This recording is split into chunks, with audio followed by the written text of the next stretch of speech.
Un homme obsédé par le conflit syrien. Voilà comment la procureure générale a décrit ce matin l'accusé. Rachid El Boukhari était bien documenté, nourri d'images de guerre et de massacres, affirme la magistrate dans son réquisitoire.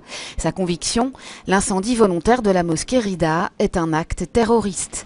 Il avait pour but d'intimider, de terroriser une population, la communauté chiite. On essaye de faire des comparaisons avec des terroristes en disant que lui aussi c'est un loup solitaire qui s'est abreuvé d'images à la télévision pour expliquer son geste.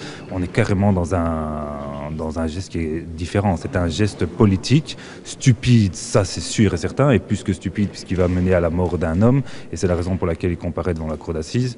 Mais en tout cas, c'est un geste politique et pas terroriste. Le réquisitoire fait bien la distinction entre l'homme et son acte. Et c'est bien l'acte qu'il qualifie de terroriste, pas l'homme.